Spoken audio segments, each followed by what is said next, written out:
Hey there. It's exactly 2:30 p.m. on Sunday, August 27th. And I'm taking a break from doing the usual amounts of cleaning and organizing, moving things around in this unit to make a few observations about my direct and sustained experiences over the course of the day yesterday, in which two registered sex offenders who reside in this building complex engaged in some pretty significant stalking and harassment that seems to be always surveillance-based, meaning there is no way that these creeps, these psychotic sex offender stalkers, could engage in the type of stalking and harassment that they do if they were not being provided with visual and or audio footage, surveillance footage of the things that I do and say in the privacy of this unit and of the bathroom behind that door. There is constantly someone smoking, burning, and propagating sickening, overpowering odors of marijuana and cigar smoke, as well as burning rubber from somewhere behind this wall right here. This is a unit that has been mostly unoccupied and vacant for about 9 months now. It formerly housed a homicidal psychopath, registered sex offender, and career cybercriminal named Jasmine Irizarry for 8.5 years before they moved her out of that unit.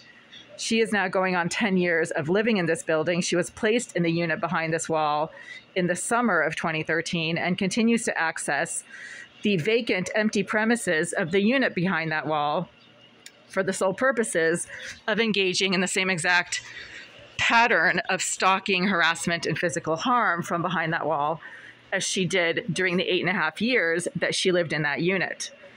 So we're going on 9 years now of the same exact behavioral thumbprint, right? Like there's a thumbprint. Everybody has a behavioral thumbprint. I came up with that idea. I didn't read that in a textbook somewhere, but I'm sure it's probably already out there. Nobody behaves the way you do, right? The same set of behaviors that make you are not going to be found in anybody else. And the same person who keeps accessing the area and the space behind this wall has a very unique behavioral thumbprint of psychotic stalking, harassment, wall smacking, smoke generating and burning, cybercrime committing, right? So she'll deliberately disable your devices from behind that wall while you're in the process of sending emails about the fact that she's sitting behind that wall. Or she'll suddenly shut off your device when you're calling management to report that there's somebody smoking marijuana behind that wall and it's filling your entire sink and bathroom areas. I mean, that's how I know it's her. She does it in real time. She disables my electronic devices and the apps that I use to report her behavior in real time while I'm in the process of reporting her behavior, either to the police, to management, to whoever, the housing court, right? She also deletes or blocks emails from being sent about her behavior while I'm trying to send them, and deletes attachments and things like that.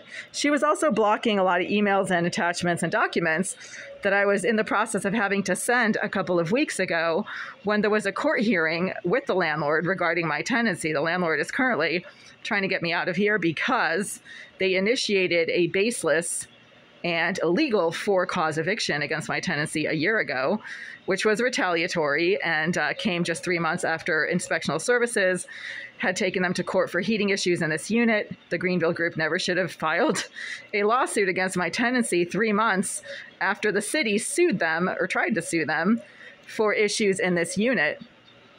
And they did it anyway. They proceeded with the case. And they refused to accept rent for 10 months. And now they're saying I owe them for 10 months worth of rent. And I'm saying, no, I don't. Because A, you refused rent for 10 months. That was not my decision. That was yours. They could have accepted rent and put it in an escrow account. But anyway, that's neither here nor there. The Greenville group over the last few years has been deliberately placing these severely disturbed sex offenders in all 3 adjacent units to mine. One of them keeps accessing the empty vacant unit that's directly behind this wall. That's unit 78, former unit of career criminal Jasmine Irizarry. She continues to live in this building and access the premises behind this wall. She was smoking behind this wall this morning and engaging in some very disruptive behavior every time I tried to sit up in bed or showed signs of waking up. She wants me to know she's just a few feet away. That's what psychopaths do, and that's what stalkers do. They want you to know that they're right there, even if you don't want them there. They deliberately engage in attention-seeking behavior so that you are forced to acknowledge their presence. That's issue number one. Issue number two, the psychotic sex offender who lives directly across the street, whose windows are directly across from mine and have been for the last 12 years. It's those two top windows right there. He has been shouting things directly across at my windows about things that I do in my bathroom, describing accurately things that I do in my bathroom just after I've done them.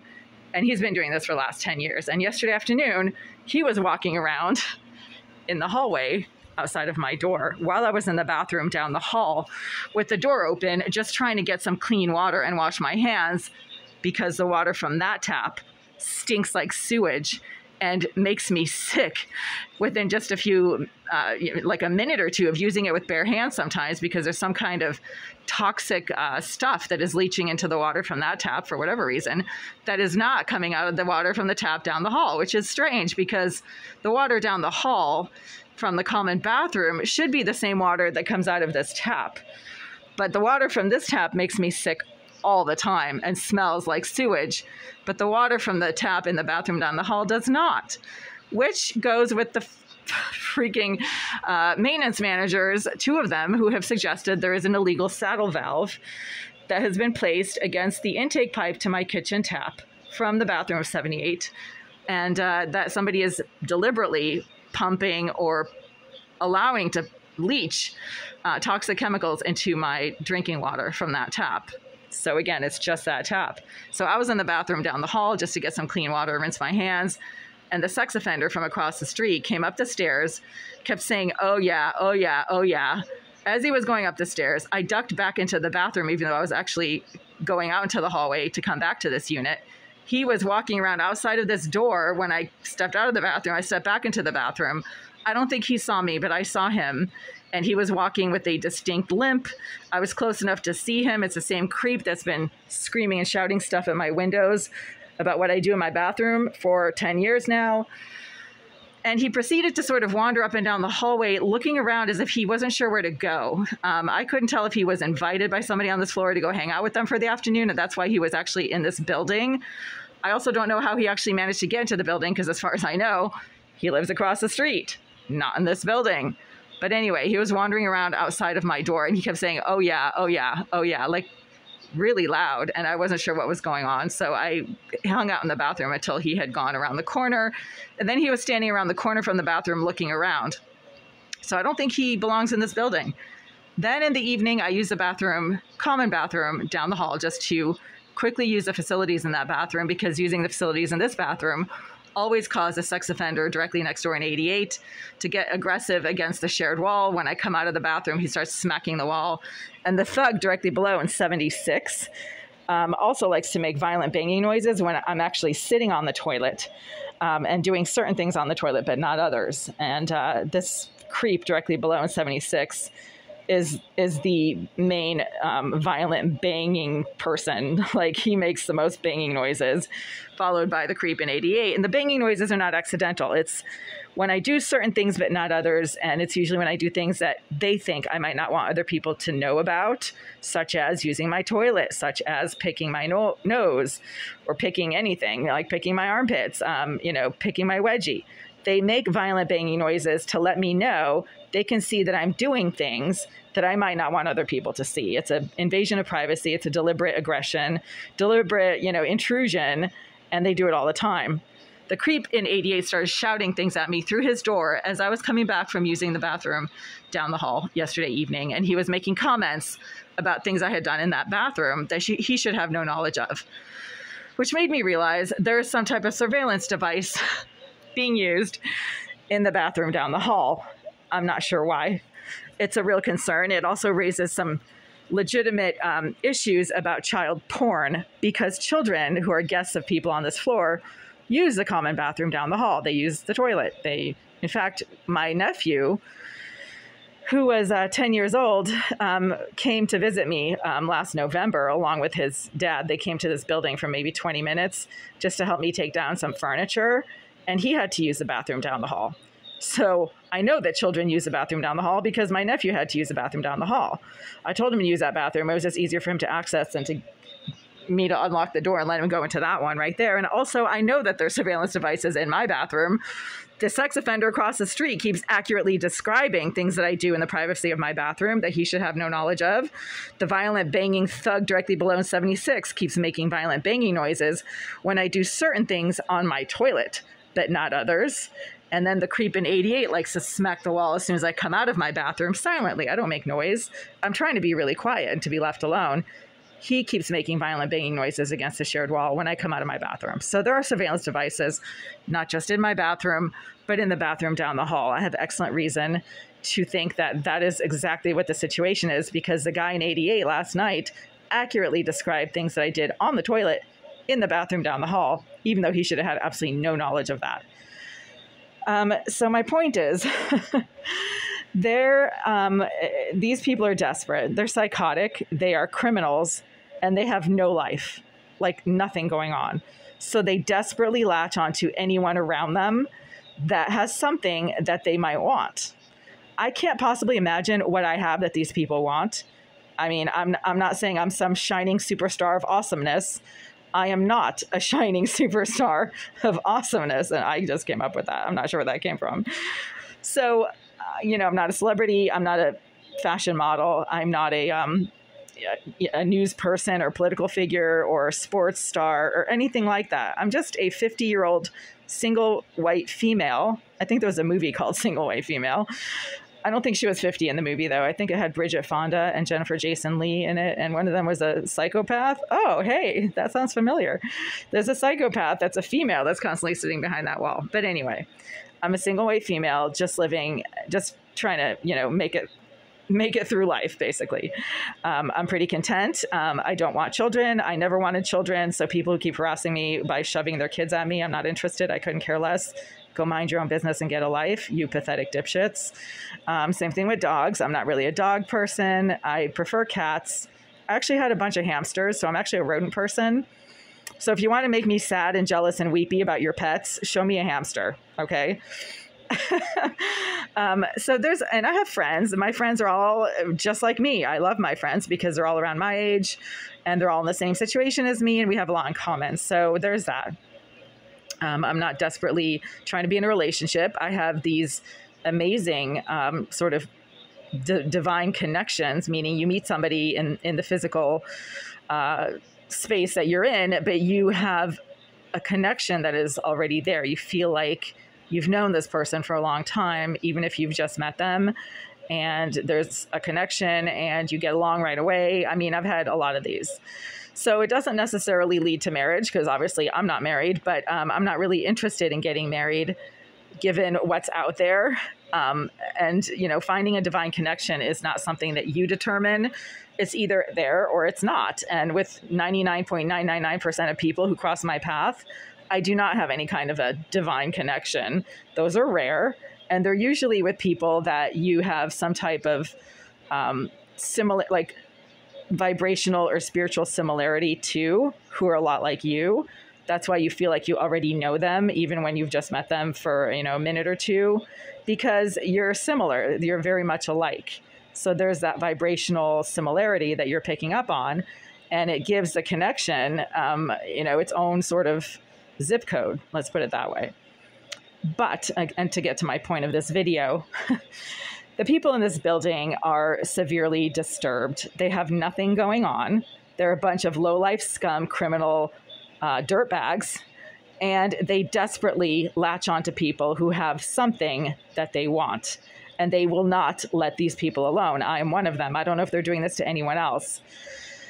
And when somebody who you don't want to have anything to do with, who you find absolutely revolting and disgusting, keeps shoving themselves at you, it seems to you as if you're the one who's being hurt, right? I mean, you've got the psychotic stalker refusing to leave you alone, constantly shouting things at you, banging the wall behind your toilet whenever you try to use the toilet. And I'm talking about the verifiable psychotic stalker and psychopath named Jasmine Irizarry. She's a malignantly, mentally disturbed off the rails nut job who refuses to leave people alone and psychotically stalks people who she thinks has more than she does. She's a mentally unstable hate stalker who also electronically hacks into people's devices so she can stalk their communications and see who their friends are and then harass their friends. She's been doing this to me for years. I have screenshots. I have multiple devices that have suddenly malfunctioned and I've had to literally switch them out for new ones. And then the new ones start malfunctioning within a week or so of me getting them, if not just a few days. So she's a very disturbed career criminal. And, you know, I can't speak to what made her that way, but she's desperate. And I apparently have something that she wants. And same thing with the creep in 88, the screaming sex offender across the street, the violent thug directly below in 76. These are all parasites. These are human beings who do not have anything going on. They are literally career criminals who don't leave the building. I think they're under some type of house arrest. And they latch onto people who have something they want. And I'm going to say this. I keep thinking that they're the ones hurting me because I want to be left alone and they refuse to do that. And they get to see what I do in my bathroom. They keep bragging to me about that. Multiple people in this building have repeatedly bragged to me that they, quote, get to see. And that's the word they use. I get to see what you do in there, you crazy bitch. So I think that that hurts me. It actually doesn't, because of what I've just realized is the ICARUS Effect. The ICARUS Effect is flying too close to something that you desperately want to the point that you're the one who gets burned and the thing that you're trying to get too close to just keeps doing its own thing. ICARUS, if you don't know this, a lot of people are stupid, and I'm assuming that most of the people who watch my videos are the same psychotic stalkers who live in this building and won't leave me alone. These retarded psychotic hate stalkers don't know who ICARUS is unless they look it up on Google. But I learned it in elementary school when we were doing Greek mythology and I paid attention. Icarus was an ancient Greek mythical figure who built himself a set of wings so that he could fly close to the sun. He wanted to make it to the sun. The sun, obviously, is the sun. It burns regardless of what anybody does around it. And he got too close to the sun and he literally got zapped and burned and killed, right? So the people who are hate stalking me, who refuse to leave me alone, who spend their sad, wasted lives literally perving and creeping all over every move that I make in my bathroom, everything that I say and do in this unit. I'm talking about Jay Irizarry, the psychotic cybercriminal hate stalker who's also a malignant sex offender and homicidal psychopath. But I'm also talking about the violent, disturbed thug directly below in 76, who likes to make banging noises whenever I pick my nose or scratch my armpit. And the screaming sex offender across the street, who is so psychotic that when I use my bathroom and do certain things in my bathroom, he starts shouting at my windows from across the street about what I just did in my bathroom. Same thing with the creep in 88 who likes to violently smack the wall when I come out of my bathroom and shout things at me through the door when I use the toilet in the bathroom down the hall, as he did last night. These are all such desperate, miserable, psychotic, low-life scum that they are burning themselves just by hate stalking what I do in the privacy of my bathroom and of this unit. They have no lives. They get all psychotic, worked up, and disturbed, and shouty and smacky whenever I do the most normal, regular things. So I'm not saying I'm this, again, this amazing paragon of awesomeness, but I have something they want, and they have absolutely nothing that I could ever want to have anything to do with. They're just the most revolting, disgusting pieces of crap on the planet. And therefore, they are the ones who are hurting themselves by psychotically stalking everything I do, because they will never have anything from me. And that doesn't hurt me, that hurts them. So there's the ICARUS effect right there. When you go too close to something that you will never have, you get burned. And they're too psychotically stupid to realize that, but I see that now. And so I'm not the one who's being hurt. I mean, it's certainly inconveniencing me. Is it disturbing? Yes. Is it a blatant invasion of privacy? Yes. Is it completely against the law to use surveillance devices in people's bathrooms so you can get off on watching them use the toilet? Yes, it's completely against the law. But Ultimately, they're the ones who have no lives, who are psychotic, desperate, and miserable, who are constantly smoking, perving, and smacking the wall like a bunch of animals. And it hurts them way more than it hurts me. So that's the ICARUS effect of stalking somebody who you will never have anything to do with, who you will never get anything from. I will never, ever say anything to these people. I will never hang out with them. I don't look at them. If I even think that they're around, I cross the street, I leave the area, I go to another floor, I close my door. They will never have anything from me or of me that is legitimate. They can perv and creep all they want, but at the end of the day, they're still just psychotically crouching behind a wall, eavesdropping, perving and creeping, screaming and shouting and smacking the walls, and acting like a bunch of psychotic animals. And I'm not. I'm just living my life. I'm just minding my own business. I'm just using my bathroom as I need to, as any normal person does, washing my hands at my sink as any normal hygiene conscious person does. And if they want to get all pervy and creepy and psychotic about it, that just shows what disgusting pieces of low-life scum they actually are, because anyone who uses surveillance devices in your living space is a psychotic, disgusting piece of low-life scum. And if they don't realize that, then they are pathetically retarded, and they're not even humans. They're just tapeworms, basically.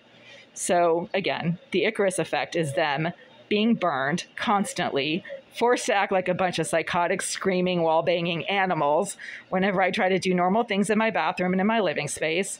And I just live my life. I just do what I need to do. I don't pay them any attention. They're a bunch of low-life scumbags. They prove it every single day.